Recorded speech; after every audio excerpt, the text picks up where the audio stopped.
हमने देखा कि गायत्री के साथ जब घटना घटती है शुरुआत के दौर में किसी राजनीतिक मतलब शख्सियत के द्वारा पीड़ित परिवार को कोई सहायता नहीं प्रदान की गई, ना ही हॉस्पिटल के समय में, ना थाने के द्वारा कोई सहायता प्रदान की गई, ना पोस्टमार्टम के समय में। जब लगा कि अब ये घटना एक बड़ा आवाज ले चुका है, बड़ा रूप ले चुका है, उसके बाद फिर हर दल के नेता, छोटे बड़े नेता भी अपनी राजनीतिक रोटियां सेकने की प्रयास कर रहे हैं। लेकिन ये लोकतांत्रिक तरीके से भी अगर देखें तो किसी के घर की मासूम की किलकारियां हमेशा के लिए बुझ गई है और कोई अपनी राजनीतिक रोटी सेकने का अवसर समझ रहा है। इसे आप किस रूप में देखते हैं? जब भी आप देखिए किसी भी पॉलिटिकल पार्टियों में, कोई भी किसी भी पार्टी को ले लीजिए, आज अच्छे आचरण के लोगों की कमी है। आचरण के लोगों की कमी है, इसका सेंस ये है कि अगर एजुकेटेड, पढ़े लिखे अगर पॉलिटिक्स में आएंगे, समाज को बदलाव की लेवल पे सोचेंगे, बदलाव करने की नहीं, वो सत्ता में जो ऊपर बैठे हुए हैं उनका नेतृत्व करना है, उन्होंने जो बोल दिया उसी को पूरा करना है, वो सही हो या गलत हो। ये मानसिकता में सारी पार्टियां चल रही हैं।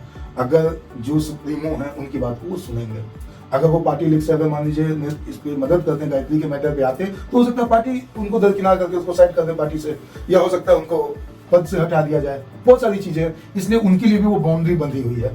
तो उन चीजों से सबसे पहले वो अपने आप के अंदर सोचे कि हाँ, समाज में बदलाव के लिए उन्हें प्रतिनिधि बनाया गया है, वो जनता की आवाज बने। लेकिन वो जनता की आवाज नहीं, वो पार्टी की आवाज बनने को तैयार है। ये सबसे बड़ा खामियाजा आज के समय का है पॉलिटिकल पार्टियों का। तो आपको लगता है कि जिस प्रकार से आज जो घटना घटी है, जो लोग राजनीतिक रोटियां सेक रहे हैं पीड़ित परिवार के साथ संवेदना प्रकट करके, चाहे वो असली हो या नकली हो, क्या राज्य सरकार को या केंद्र सरकार को इस पे कड़ा एक्शन लेना चाहिए और पीड़ित परिवार को कोई आर्थिक या कोई वैकल्पिक सहायता प्रदान की जानी चाहिए? उनको आर्थिक मदद से ज्यादा उनको मानसिक मदद की आवश्यकता है। जिसने भी जघन्य अपराध किया है उन्हें सजा सुनिश्चित ऐसा करें कि ये अपराध आगे ना हो।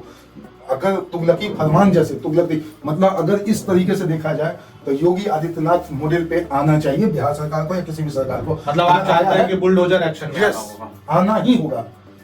अगर मान लीजिए हम ये सोचेंगे कि हमारी पार्टी के, मतलब आप सीधे तौर पे कह रहे हैं कि बिहार में भी योगी जैसा सीएम चाहिए? यस, जो किसी के दबाव में ना हो, वो अपने प्रभाव में हो, वो किसी को पार्टी में सुनने की नहीं हो, अपना काम को करना आना चाहिए। मतलब आप सीधे तौर पे दर्शकों को कहना चाहते हैं कि आप योगी के फॉलोअर हैं और योगी फॉलोअर नहीं, एक्चुअली क्या है ना, आप देखिए यूपी जैसे राज्य को बिना डंडे के नहीं चलाया जा सकता है और बिना सजा के कोई सुधर नहीं सकता।